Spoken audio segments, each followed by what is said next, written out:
Hi DS aspirants. ఈరోజు మనము 2019 జనవరి 25 తేదీ జరిగిన టెట్ కమ్ టీఆర్టీలోని మ్యాథ్స్ బిట్స్ నేర్చుకోబోతున్నాము. వీడియోని లాస్ట్ వరకు చూడడానికి ట్రై చేయండి. ఇలాంటి మరెన్నో వీడియోలు మీకు కావాలనుకుంటే మన ఛానల్ సబ్స్క్రైబ్ చేసుకోండి. ఈ వీడియోని తప్పకుండా లైక్ చేయండి. ఓకేనా, మనం వీడియోలోకి వెళ్ళిపోదాం. ఇక్కడ ఫస్ట్ వీడియో చూడండి. 2x + 3y = 3x + 5y = 18:29 అయినా x/y వాల్యూ ఎంత అని అన్నారు. ఇక్కడ చూడండి, 2x + 3y / 3x + 5y అనేది 18:29కి ఈక్వల్ అనమాట. ఇక్కడ క్రాస్ మల్టిప్లికేషన్ చేస్తాం. అప్పుడు ఏమవుతుందంటే ఈ 29 దీన్ని గుణిస్తుంది, ఇది ఈ 18 గుణిస్తుంది. 29 × 2x + 3y = ఇక్కడ 18 ఉంది కదా, ఇంటూ ఇది ఇటువైపు వెళ్ళినప్పుడు గుణిస్తుంది కదా. ఇప్పుడు 29 అనేది ఈ రెండింటిని గుణిస్తుంది. 29 × 2 = 58x ప్లస్ 29 × 3 = 87y = ఇటువైపు 18 అనేది 3xని గుణిస్తుంది, 5y ఇది y కదా, 5yని కూడా గుణిస్తుంది అనమాట. ఓకేనా. 18 × 3 = 54x ప్లస్ 18 × 5 = 90y కదా. ఇప్పుడు ఇక్కడుండే 54xని ఇటువైపు తెచ్చుకుందాం, ఈ 87yని అటువైపు పంపిస్తాం. ఇక్కడ 58x ఉంది కదా, ఇక్కడ ఇది ఇటువైపు వస్తే -54x అవుతుంది. రైట్ సైడ్ ఇక్కడ 90y ఉంది. ఈ 87 ఇక్కడ ప్లస్లో కదా ఉంది, అటువైపు పోతే -87y అవుతుందనమాట. ఇక్కడ 58లో 54 పోతే 4x మిగులుతుంది. ఇక్కడ 90లో 87y పోతే 3y మిగులుతుంది. ఓకేనా. ఈ y ఇట్లో 4 అటువైపు పంపించామనుకోండి, అప్పుడు x/, ఇక్కడ గుణించే y ఇటువైపు వస్తే భాగిస్తుంది, x/y అవుతుంది. ఇక్కడ 3, ఈ 4 అనేది ఇక్కడ గుణిస్తూ ఉంది, ఇటువైపు పోతే భాగిస్తుంది. అంటే x/y వాల్యూ ఎంత, 3:4. అదే ఇక్కడ సెకండ్ ఆప్షన్. అర్థమైందా. మనకి లెక్కలు అడిగింది x/y అడిగారు. x/y వాల్యూ ఎంత, 3/4. 3/4 అన్నా 3:4 అన్నా ఒకటే. నెక్స్ట్ బిట్ చూడండి. 6,250 రూపాయలు 2 సంవత్సరాలలో 7,840 అయినా చక్రవడ్డీ రేటు ఎంత అంటే 6 వాల్యూ కనుక్కోవాలి. ఓకేనా. మనకి ఇక్కడ వచ్చి ఇది మొత్తం ఏ ఇచ్చారు, ఇది అసలు, ఇది 2 సంవత్సరాలు అనేది టైము. మనం ఏం కనుక్కోవాలి, చక్రవడ్డీ రేట్ 6 కనుక్కోవాలన్నమాట. ఇప్పుడు మనకి తెలిసిన ఫార్ములా ఏమి అంటే a = p × 1 + r/100 t. ఈ ఫార్ములాలో ఈ వాల్యూస్ అన్నీ సబ్స్టిట్యూట్ చేసి సింప్లిఫై చేసి మనం r వాల్యూని కనుక్కుంటాం. ఓకేనా. ఇక్కడ ఏ అంటే ఎంత, 7,840. ఇక్కడ p వాల్యూ 6,250. ఇక్కడ 1 + r వాల్యూ మనకు తెలీదు, 100 అలానే ఉంది. t అంటే ఇక్కడ 2 సంవత్సరాలు కదా చెప్పారు, 2 అంటే స్క్వేర్. ఇది ఇక్కడ గుణిస్తూ ఉంది కదా, దీన్ని ఇటువైపు పంపించేస్తాము. 7,840 / 6,250 = రైట్ సైడ్ వచ్చి ఇది అలానే ఉంటుంది. ఇక్కడ మనము లవహారాల్లో 0 క్యాన్సిల్ చేసి 784ని 625తో భాగించామంటే మనకి ఈ మొత్తం వాల్యూ ఎంత వస్తుందంటే 1.2544 వస్తుంది. ఇక్కడ రైట్ సైడ్ 1 + r/100 ఉంది కదా, ఈ 2ని ఇటువైపు పంపించామనుకోండి స్క్వేర్ అవుతుంది. ఓకేనా. ఇప్పుడు దీని యొక్క వర్గమూలం కనుక్కున్నామంటే 1.12 వస్తుంది అనమాట. దీని యొక్క వర్గమూలము ఇటువైపు 1 + r/100 ఉంది. ఈ 1ని ఇటువైపు పంపించామనుకోండి మైనస్ అవుతుంది కదా, -1. అంటే దీంట్లో 1.12లో నుంచి 1 తీసేసామనుకోండి మనకి ఎంత ఉంటుంది, ఈ 1 ఇటువైపు వచ్చేసింది, ఇది 0.12 మిగులుతుంది ఇటువైపు. ఇక్కడొచ్చి r/100 ఉంటుంది. ఈ 100 ఇక్కడ భాగిస్తుంది. ఇటువైపు వస్తే గుణిస్తుంది కదా! అంటే 0.12 ఇంటూ 100 ఈక్వల్ టు r. అంటే ఇక్కడ 2 సున్నాలు ఉంది కాబట్టి ఈ పాయింట్ అనేది 2 స్థానాలు కుడివైపు వెళ్తుంది. అంటే 12 అనమాట. r వాల్యూ ఎంత అంటే 12%. అది మనకు కావాల్సిన ఆన్సర్. ఓకేనా? ఇక్కడ చూడండి థర్డ్ ఆప్షన్‌లో మీకు ఈ భాగాహారం చేయడం వచ్చు. దాన్ని మళ్ళీ నేను ఎక్స్‌ప్లెయిన్ చేయలేదు. తర్వాత ఇక్కడ వర్గమూలం కనుక్కోవడం కూడా వచ్చు కదా! ఎందుకంటే మన ఛానల్‌లో దీనిపైన చాలా వీడియోస్ చేశాను. మీకు కావాలంటే ఒకసారి దీన్ని చెప్తాను చూడండి. 1.2544 ఉంది కదా! దీని యొక్క వర్గమూలం అనేది ఎలా కనుక్కుంటాను అంటే ఇక్కడ చూడండి ఇక్కడ పాయింట్ ఉంది. దీనికి ముందున్న ఒక డిజిట్‌కి బార్ పెట్టుకుంటాను. మళ్ళీ ఈ రెండిటికి బార్ పెట్టుకుంటున్నాను. ఇక్కడ మనం తీసుకునే నంబరు ఇక్కడుండే నంబర్‌కి దగ్గరగా ఉండే వర్గ సంఖ్యగా ఉండాలి. ఒకటొకట్ల 1 కదా! ఒకటిలో 1 పోతే 0. ఇక్కడ పాయింట్ ఉంది కాబట్టి ఇక్కడ పాయింట్ పెట్టుకుంటాం. ఓకేనా? నెక్స్ట్ ఈ 25ని కిందకి తెచ్చుకుంటాం. మళ్ళీ ఈ 1ని డబల్ చేసామనుకోండి 2 అవుతుంది కదా! ఇప్పుడు ఇక్కడ 1, ఇక్కడ 1. 21 ఒకట్ల 21 కదా! పోతే ఇక్కడ 4 ఉంది. ఈ 44ని కిందికి తెచ్చుకుంటాం. ఇక్కడుంది చూసారా? ఆ 44ని కిందకి తెచ్చుకుంటాం. ఇప్పుడు ఈ 11ని డబల్ చేసామనుకోండి అంటే ఇంటూ 2 చేసామనుకోండి ఎంతొస్తుంది మనకి? 22 వస్తుంది. మళ్ళీ ఇక్కడ 2, ఇక్కడ 2 వేసుకొని గుణించామనుకోండి 2 రెండ్ల 4, 2 రెండ్ల 4, 2 రెండ్ల 4 అంటే 222 ఇంటూ 2 చేస్తే ఇంతొచ్చింది. మొత్తం తీసేసామంటే మనకి 1.12 అనేది వచ్చింది. అది ఇక్కడుండేది. ఓకేనా? మళ్ళీ ఈ 1 తీసేసామంటే మనకి ఇంతొచ్చింది. 100తో గుణించినప్పుడు మనకు 12 వచ్చింది. ఓకేనా?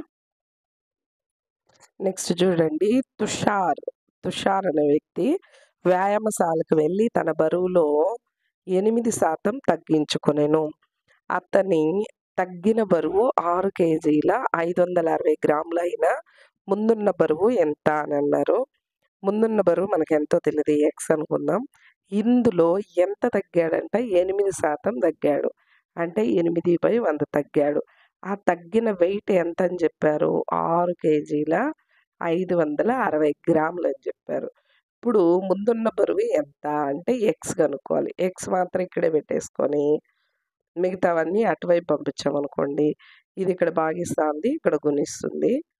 ఇక్కడ 8 గుణిస్తుంది, ఇక్కడ పోతే భాగిస్తుంది. దీన్ని ఇప్పుడు సింప్లిఫై చేసినామంటే మనకు కావాల్సిన ఎక్స్ వాల్యూ వస్తుంది. ఓకేనా? ఇక్కడ 2 సున్నాలు ఉంది కాబట్టి ఈ పాయింట్ 2 స్థానాలు ముందుకెళ్తుంది. అంటే ఈ వాల్యూ ఎంత ఇప్పుడు 656 అవుతుంది ఇది. బై 8 అనమాట. ఇక్కడ 8తో 8 ఒకట్ల 8 8ల 64 కదా! ఇంకొకటి ఉంటుంది 6 ఉంటుంది. 8 రెండ్ల 16. సో ఎక్స్ వాల్యూ మనకి ఎంతొచ్చింది? 82. అదే మనకు కావాల్సింది. ఓకే. ఇక్కడ ఏం చెప్పారు? ముందున్న వెయిట్‌లో 8% తగ్గించాడు. అది ఎంత అంటే 6 కేజీల 560 దానికి ఈక్వల్ చేసుకొని మనం ఎక్స్ వాల్యూ కనుక్కున్నామంటే ముందున్న బరువు వస్తుంది. నెక్స్ట్ బిట్ చూడండి. ఒక క్రికెట్ బ్యాట్‌ను ₹742కు అమ్మడం ద్వారా దుకాణదారుడికి 6% లాభం వచ్చింది. దానిపైన 8% లాభం రావాలన్నా బ్యాటు అమ్మకం వెల ఎంత అన్నారు. ఇప్పుడు మనం ఫస్ట్ ఏం చేయాలంటే ఇక్కడ 6% లాభం ఇచ్చారు కదా! సో లాభ శాతానికి సూత్రం రాస్తున్నా. లాభ శాతం ఈక్వల్ టు అమ్మిన వెల మైనస్ కొన్న వెల బై కొన్న వెల ఇంటూ 100 కదా! ఇక్కడ 6 అనేది లాభ శాతము. ఇక్కడ అమ్మిన వెల ఎంత తీసుకుంటామంటే 742 తీసుకుంటాం. కొన్న వెల ఎంతో మనకు తెలీదు. బై కొన్న వెల ఇంటూ 100. ఇప్పుడు ఈ కొన్న వెలని ఇటువైపు పంపించామనుకోండి 6 కొన్న వెల అవుతుంది. ఈ 100తో దీన్ని గుణించుకుంటే 742 ఇంటూ 100 అంటే 74,200 అవుతుంది. మైనస్ 100 కొన్న వెల అవుతుంది. ఇది. ఓకే. నెక్స్ట్ ఇక్కడ మైనస్‌లో ఉండేది ఇటువైపు వచ్చిందనుకోండి 106 కొన్న వెల ఈక్వల్ టు ఇక్కడొచ్చి 74,200 ఇది ఉంటుందనమాట. ఇప్పుడు ఈ రెండిటిని క్యాన్సిల్ చేసామనుకోండి, మనకేమొస్తుందంటే ఇక్కడ చూడండి 106 ఏళ్ల తీసుకుంటే 7 42 7 ఎగ్జాక్ట్లీ అదే సరిపోతుంది. 106 ఒకట్ల 106 ఏళ్ల మళ్ళీ ఇక్కడ 00 అంటే కొన్న వెల మనకి ఎంత వచ్చిందంటే 700 వచ్చిందనమాట. ఇప్పుడు మళ్ళీ వీళ్ళు ఏం చెప్పారు, 8% లాభం రావాలంటే దాన్ని ఎంతకు అమ్మాలి అన్నారు. ఇప్పుడు సేమ్ ఇదే ఫార్ములాని యూస్ చేసి కొన్న వెల బదులుగా 700 తీసుకుంటాం. అమ్మిన వెలే మనం కనుక్కోవాల్సింది కాబట్టి ఇక్కడ అమ్మిన వెల కనుక్కుంటాం. ఇక్కడ వేస్తాను కింద. ఇప్పుడు మనకి ఇక్కడ లాభ శాతం ఎంత ఇచ్చినారో చూడండి. ఇక్కడ 8% రావాలంటే అన్నారు కదా. ఇక్కడ చూడండి సేమ్ లాభ శాతం ఈక్వల్ టు అమ్మిన వెల మైనస్ కొన్న వెల బై కొన్న వెల ఇంటూ 100 కదా. ఇక్కడ లాభ శాతం 8 రావాలన్నారు. ఇక్కడ అమ్మిన వెలే మనం కొనుక్కోవాల్సింది. కొన్న వెల ఎంత ఇక్కడ 700 బై 700 ఇంటూ 100 ఓకేనా. ఇక్కడ చూడండి ఇది 2 సున్నాలు క్యాన్సిల్ అయిపోయింది. ఇది 2 ఈ 7 ఇటువైపు వచ్చిందనుకోండి 7 ఎంత 56 ఈక్వల్ టు అమ్మిన వెల మైనస్ 700 ఉంది. ఈ మైనస్ 700 ఇటువైపు వచ్చిందనుకోండి మొత్తం ప్లస్ అవుతుంది కదా. అంటే 756 అవుతుంది. ఏంటది అమ్మిన వెల. ఇదే మనకు కావాల్సిన ఆన్సర్ ఇక్కడ ఉంది చూడండి 4th ఆప్షన్లో. అర్థమైందా. ఫస్ట్ మనం ఏం కనుక్కోవాలంటే ఇక్కడ అమ్మిన వెల ఇచ్చాడు, లాభ శాతం ఇచ్చాడు. దీంట్లో కొన్న వెల కనుక్కున్నాం. ఎంత వచ్చింది 700 వచ్చింది. ఇప్పుడు కొన్న వెల 700 ఉంది, లాభ శాతం 8 తీసుకుంటాము, అమ్మిన వెల కనుక్కుంటాం. ఓకేనా. 2 సార్లు కూడా ఒకే ఫార్ములానే దాంట్లో ఈ వాల్యూస్ ప్రతిక్షేపించి కనుక్కుంటాం. అర్థమైంది కదా. ఇది వచ్చి అమ్మిన వెల ఉంది, లాభం ఉంది, కొన్న వెల కనుక్కుంటాం. ఇప్పుడు మన దగ్గర కొన్న వెల ఉంది, లాభం ఉంది, అమ్మిన వెల కనుక్కున్నాం. ఓకేనా. దీన్ని ఒక 2 సార్లు చూసారంటే మీకు ఈజీగా అర్థమైపోతుంది. ఓకే. నెక్స్ట్ బిట్కి వెళ్ళిపోదాం. నెక్స్ట్ బిట్ చూడండి 5607 అనే సంఖ్య పరిపూర్ణ వర్గ సంఖ్య అగుటకు కలపవలసిన కనిష్ట సంఖ్య ఎంత అన్నారు. పరిపూర్ణ వర్గ సంఖ్య అంటే మీకు తెలుసు కదా ఏ స్క్వేర్ అని. అంటే ఏ ఇంటూ ఏ లేదంటే చూడండి 5 ఇంటూ 5 6 ఇంటూ 6 అంటే స్క్వేర్గా ఉండేది అవ్వాలంటే దీనికి ఎంత కలపాలి అని చెప్పారు. ఇప్పుడు వర్గమూలం ఎలా కనుక్కుంటాం మనము. నేను భాగాహార పద్ధతిలో తీసుకుంటున్నా. ఈ రెండిటికి బారు తీసుకుంటాము. ఇప్పుడు దీనికి దగ్గరగా ఉండే వర్గ సంఖ్యను తీసుకోవాలి ఫస్ట్ మనం. ఓకేనా. ఇప్పుడు 7 7 49 ఓకే. ఇప్పుడు 56లో 49 తీసేసామంటే మనకి 10 9 7 7 మిగిలింది. మళ్ళీ ఈ బార్ ఉండే 2 నెంబర్లు కిందికి తెచ్చుకోవాలి. ఈ 7ని డబల్గా చేసి ఇక్కడ రాసుకోవాలన్నమాట. అంటే 2తో గుణించి 7 2 14 కదా ఇదనమాట. ఇప్పుడు నెక్స్ట్ చేసే నంబర్ అనేది దీనికంటే కొంచెం ఎక్కువ ఉండాలి. అంటే ఏమి కలపవలసిన అన్నారు. ఓకేనా. ఎగ్జాక్ట్లీ. ఇక్కడ చూడండి ఇక్కడ 5 వేసామనుకోండి. ఇప్పుడు 145 ఇంటూ 5 తీసుకుంటే 5 5 20 5 4 20 ఇదొక 2 22 5 1 5 అదొక 2 అంటే 725 వస్తే ఇది పరిపూర్ణ వర్గ సంఖ్య అవుతుంది. ఓకేనా. చూడండి ఇక్కడ 5 తీసుకున్నాం అనుకోండి. ఇక్కడ 5 తీసుకుంటే రెండిటిని గుణిస్తే మనకి ఇంత వస్తుంది. అప్పుడు అంటే 75 ఇంటూ 75 చేస్తే ఇది పరిపూర్ణ వర్గం అవుతుందని. అలా రావాలి అంటే మన దగ్గర ఇక్కడ ఎంత ఉంది 707 ఉంది. దాన్ని తీసేసామనుకోండి మనం ఎంత కలపాలో వస్తుంది. ఓకేనా. 3 8 18 అంటే దీనికి 18 కానీ కలుపుకున్నాం అనుకోండి దీనికి అప్పుడు ఎంత వస్తుంది 725 వస్తుంది. 725 వస్తే మనకి ఇది పరిపూర్ణ వర్గ సంఖ్య అవుతుంది. ఓకే. అర్థమైందా. ఇక్కడ చూడండి 75 ఇంటూ 75 చేసుకున్నాం. వర్గం చేసామనుకోండి. 5 5ల 25, 35 37, 7 5ల 35, 7 ఏళ్ల 49, 52 మొత్తం కూడామంటే 12, 6, 5 అంటే ఇక్కడ చూడండి మనకి 5607 ఉంది. దాన్ని తీసేసామనుకోండి ఎంతొస్తుంది? 7 పోతే 8, 18 అంటే మనం ఎంత కలపాలంటే 18 కలపాలి. ఇలా చేసినా ఇది మీ క్రాస్ చెకింగ్ మాత్రమే. ఇలా చేసినా మీరు ఎంత కలపాలంటే 18. Second option. ఓకేనా? నెక్స్ట్ బిట్ చూద్దాం. ఇక్కడ చూడండి -2/3, 1/2ల మధ్య ఉండే ఒక అకర్ణీయ సంఖ్య. ఈ 2 నంబర్ల మధ్య ఉండేది ఇక్కడ ఏది అన్నారు. ఇది చూడండి ఫస్ట్ హారాలు ఈక్వల్‌గా చేసుకుందాం. ఇప్పుడు దీన్ని 2తో గుణించి 2తో భాగిస్తే 6 వస్తుంది. దీన్ని 3తో గుణించి 3తో భాగించామంటే 6 వస్తుంది. అంటే 2 2ల 4 అంటే -4/6 3/6 వస్తుందనమాట. 2 ఈక్వల్‌గా చేసుకుంటే హారాలు. ఇప్పుడు -4/6 నుంచి 3/6 మధ్యలో ఉండే నంబర్లు ఇక్కడ ఏది అన్నారు.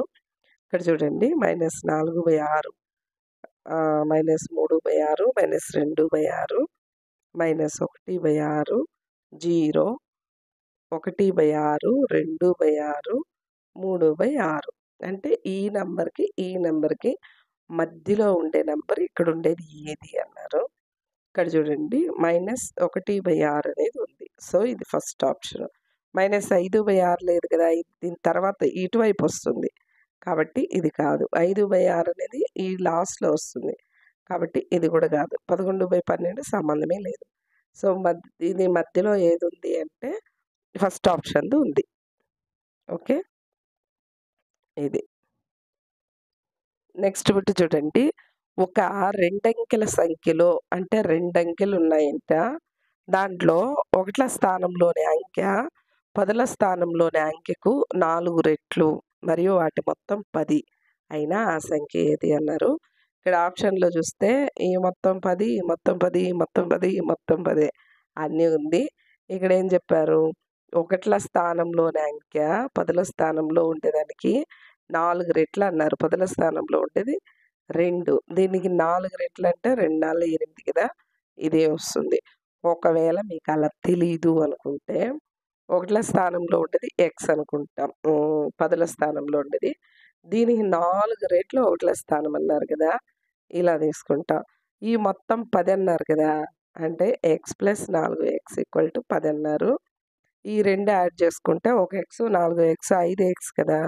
= 10 5 1 5 2 అంటే x వాల్యూ 2 వచ్చింది. దీన్ని తీసుకెళ్ళి ఈ వాల్యూలో ప్రతిక్షేపించామనుకోండి. x బదులుగా 2 వస్తుంది. ఈ x బదులు 2 వస్తే 4 2 8 కదా! సో 28 ఫస్ట్ ఆప్. నెక్స్ట్ బిట్ చూడండి. 2, 3, 4, 5, 6లచే భాగించగా ప్రతిసారి శేషం 1 వచ్చే మిక్కిలి కనిష్ట సహజ సంఖ్య ఏంటి అన్నారు. ఇక్కడ కనిష్ట సహజ సంఖ్య అంటే మనము కసాగు కనుక్కుంటాం. ఓకేనా? ఇక్కడ ప్రతిసారి 1 శేషం వస్తుంది అన్నప్పుడు ఈ కసాగు అనేది వీటన్నిటితో భాగించేది కసాగు. 1 శేషం వస్తుంది అంటే మనం కనుక్కున్న దానికి 1 కలుపుకుంటే సరిపోతుంది. ఓకేనా? ఇప్పుడు మనం దీని యొక్క ఎల్‌సీఎం కనుక్కుంటే 2తో 2 1ల 3 పోదు కాబట్టి అట్లే పెడతాను. 2 2ల 4 కదా! 5 పోదు కదా! రెండో ఎక్కంలో అలానే పెడతా. 2 3ల 6 మళ్ళీ 3 తీసుకుంటాను. ఇక్కడ ఒకటుంది, ఇక్కడ ఒకటుంది కాబట్టి ఇక్కడ 1 3 1ల 3 2 పోదు అలానే పెడతా. 5 అట్లే పెట్టాను. 3 1ల అంతే. ఇంక వేరే దేనితోనూ ఇది పోదు. సో ఈ మొత్తాన్ని గుణించుకున్నామంటే 2 ఇంటూ 3 ఇంటూ 1తో గుణిస్తే అదే కదా! సో అది తీసుకోవడం లేదు. 2 ఇంటూ 5 2 3ల 6 6 2ల 12 12 5ల 60 అంటే ఇది మొత్తంతో భాగించే సంఖ్య 60 అవుతుంది. ఇక్కడ వీళ్ళేం చెప్పారు? ప్రతిసారి శేషం 1 వస్తుందన్నారు. అంటే దీనికి 1 కలుపుకున్నాం అనుకోండి 61. ఓకేనా? ఇది థర్డ్ ఆప్షన్. నెక్స్ట్ బిట్ చూడండి. ఆరోహణ క్రమంలో రాయబడిన పై పరిశీలనల మధ్యగతం 63 అయిన ఎక్స్ విలువ ఎంత? ఇవి ఆల్రెడీ ఆరోహణ క్రమంలో రాసేసున్నారు. దీని యొక్క మధ్యగతం ఎంత? మధ్యగతం అంటే మధ్యలో వచ్చే నెంబరు. ఇక్కడ చూడండి. ఆల్రెడీ ఆరోహణ క్రమంలో ఉంది కాబట్టి అటువైపు, ఇటువైపు ఒక్కొక్క నెంబర్ తీసేస్తా వస్తాను. ఇక్కడ 2 నంబర్లు వచ్చింది కదా! ఇలా 2 నంబర్లు వచ్చినప్పుడు ఏం చేయాలంటే, ఈ మొత్తాన్ని కూడుకొని బై 2 చేయాలి. ఓకేనా? x-2 అనేది ఒక నంబరు. ప్లస్ x+4 అనేది ఇంకొకటి. బై 2 చేస్తాం. ఇది మధ్యగతము. ఇక్కడ ఈ మధ్యగతం ఎంత చెప్పారు? 63 చెప్పారు కాబట్టి దాన్ని ఈక్వల్ చేసుకుంటాము. ఇక్కడ ఈ x 2x అవుతుంది. ఇక్కడ +4లో -2 పోతే +2 వస్తుంది. ఇప్పుడు ఈ 2 అనేది దీన్ని భాగిస్తాంది కదా! దీన్ని విడిగా భాగిస్తే 2 క్యాన్సిల్ అయిపోయింది. x+1 = 63. ఈ +1 అటువైపు పోతే -1 అవుతుంది కదా! x value 62. 63లో 1 పోతే 62. So, fourth option. అర్థమైంది కదా! మధ్యగతం అంటే మధ్యలో ఉండేది. ఇక్కడ 2 వచ్చింది కాబట్టి దాన్ని ప్లస్ చేసి బై 2 చేయాలి. దాన్ని 63కి ఈక్వల్ చేసుకొని మన x వాల్యూ కనుక్కుంటే అదే మధ్యగతం. అంటే x విలువ కనుక్కోమన్నారు కాబట్టి. ఓకేనా? అది మధ్యలో ఉండే విలువ ఏంటి అనేది అడగలేదు. నెక్స్ట్ బిట్ చూడండి. పై దత్తాంశం యొక్క బాహుళక తరగతి 10, 15 అయిన f విలువ ఎంత అని అన్నారు. ఇక్కడ బాహుళక తరగతి 10, 15 అయిన f విలువ ఎంత అన్నారు. ఇక్కడ బాహుళక తరగతి యొక్క ఫ్రీక్వెన్సీ అనేది అన్నిటికంటే ఎక్కువైనా ఉండాలి లేదా సమానమైనా ఉండాలి. అంటే 3, 4, 6, 7 కంటే ఎక్కువ ఉండాలి లేదా ఈక్వల్‌గానా ఉండాలి. అది రూల్ అనమాట. సో, ఇక్కడ చూసామంటే దీనికంటే ఎక్కువ అంటే ఏమి? 7 ఇక్కడ ఉండే వాటిలో 7 పెద్దది. ఇది 8 అన్నా ఉండొచ్చు, 9 అయినా ఉండొచ్చు, 10 అయినా ఉండొచ్చు మనకు తెలీదు. అంటే ఇక్కడ ఉండే వాటన్నిటికంటే పెద్దదిగైనా ఉంటుంది లేదా ఈక్వల్‌గా ఉంటుంది. ఓకేనా? సో, ఇక్కడ చూడండి. 8 కంటే చిన్నది అన్నారు. 8 కంటే చిన్నదంటే ఇవన్నీ వస్తాయి. కాబట్టి ఇది కాదు. 7 కంటే చిన్నదన్నారు. 3 కంటే చిన్నదన్నారు. కాదు. ఇక్కడ చూడండి. 8 కంటే పెద్దదైనా ఉంటుంది, సమానమన్నా అవుతుంది అన్నారు. కాబట్టి సెకండ్ ఆప్షన్. నెక్స్ట్ బిట్ చూస్తే 2 సంపూర్ణ కోణాలు 5:7 నిష్పత్తిలో ఉంటే అందులో ఒక కోణం ఎంత అన్నారు. ఇప్పుడు ఒకటొచ్చి 5x ఇంకొకటి 7x సంపూర్ణ కోణాలంటే ఏమి? 180 డిగ్రీలు కదా! ఇప్పుడు ఈ 2 12x కూడుకుంటే 180. 12 ఒకట్ల 12 ఐదుల 60. సో, x వాల్యూ 15 అయింది. దీన్ని తీసి ఇందులో ప్రతిక్షేపించామనుకోండి. 15 ఐదుల 75. 15 ఏళ్ల 105. ఈ రెండిట్లో ఒక కోణం అన్నారు కదా! సో, ఇక్కడ ఇచ్చిన ఆప్షన్‌లో 105 ఉంది కాబట్టి థర్డ్ ఆప్షన్. ఒకవేళ 75 ఉంటే 75 కూడా పెట్టుంటాం. ఇక్కడ ఒక త్రిభుజాకార స్థలం యొక్క భుజాల నిష్పత్తులు ఇది. మరియు దాని చుట్టుకొలత అయిన దాని పెద్ద భుజం ఎంత అన్నారు.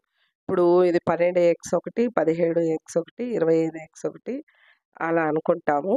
దీనిలో పెద్ద భుజం అంటే 25x వాల్యూ కనుక్కోవాలి మనము. ఇక్కడ చుట్టుకొలత అంటే ఈ మొత్తాన్ని కలుపుకొని దీనికి సమానం చేసుకోవాలి. ఓకేనా? 12x plus 17x plus 25x = 540. ఓకేనా? ఈ మొత్తాన్ని కలుపుకుంటే 54x అవుతుంది. ఇప్పుడు 54 ఒకట్ల 54 పదుల. సో, x వాల్యూ వచ్చి 10 అయింది. ఇక్కడ పెద్ద భుజము అన్నారు కదా క్వెషన్‌లో. సో, పెద్ద భుజం ఏది? 25x కదా! 25 × 10 అంటే 250. So, first option. ఒక వృత్తం యొక్క భూపరిధి 264 సెంటీమీటర్లైనా దాని వ్యాసార్థం ఎంత?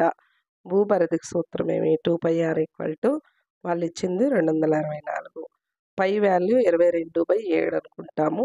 r వాల్యూ మనకు తెలీదు. అదే మనం ఇప్పుడు కనుక్కుంటాం. r ఒకటి అలానే పెట్టేసి దీన్ని అటువైపు పంపిస్తే ఇక్కడ హారంలో ఉండేది కుడివైపు వెళ్తే లవంలోకి వెళ్తుంది. ఇవి 2 హారంలోకి వస్తది. ఓకేనా?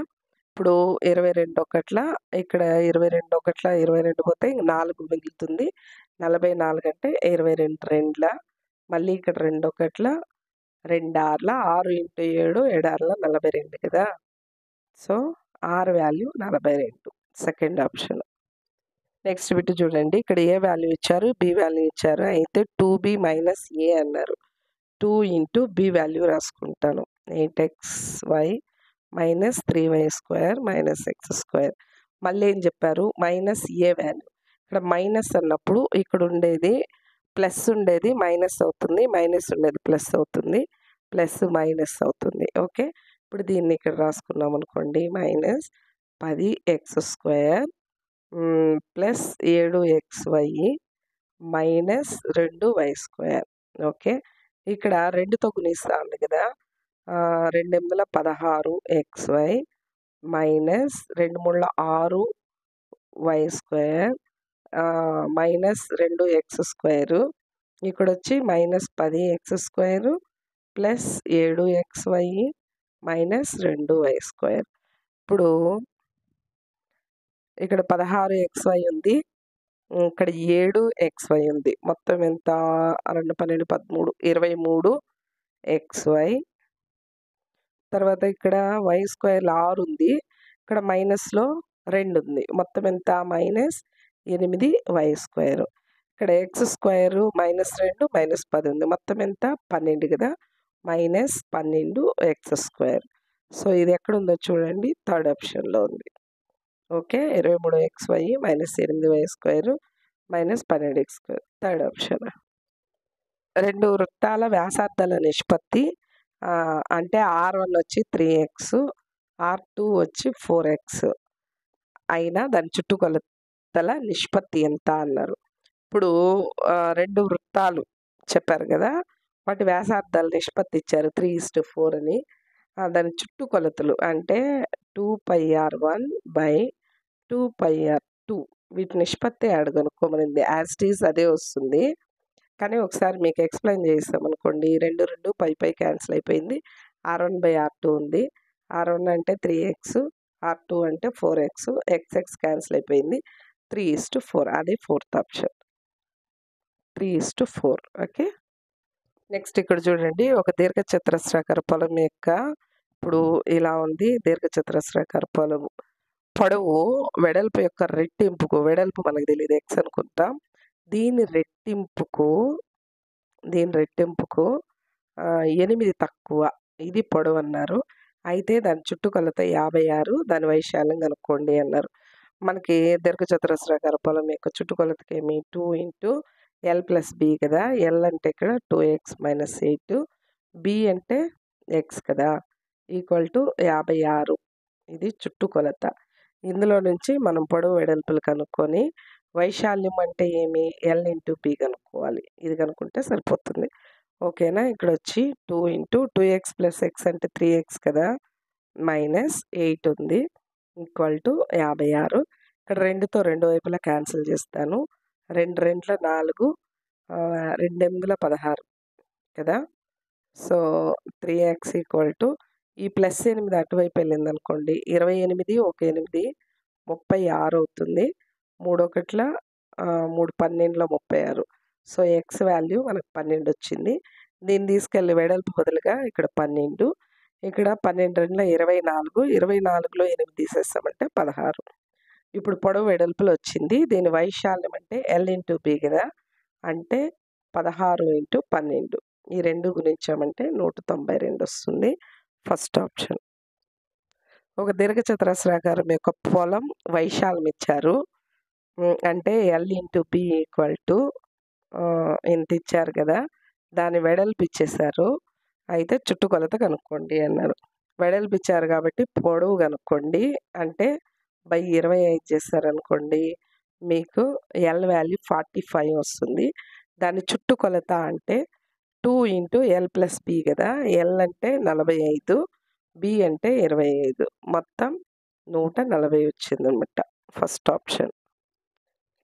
64 ఘనపు సెంటీమీటర్లు గల 2 ఇంకొక 2 బిట్స్ ఉన్నాయి, నెక్స్ట్ వీడియోలో చెప్తాను. ఎందుకంటే ల్యాప్టాప్లో ఛార్జింగ్ అయిపోయింది. ఓకేనా, లేదా మీరే కూడా ట్రై చేయండి, నో ప్రాబ్లం. ఈ 3 బిట్లు ఓకేనా. లాస్ట్ వరకు చూసిన వాళ్ళకి థ్యాంక్ యూ సో మచ్. ఈ 3 బిట్స్ నేను నెక్స్ట్ వీడియోలో కవర్ చేస్తాను. Okay, thank you all of you. Bye, thank you.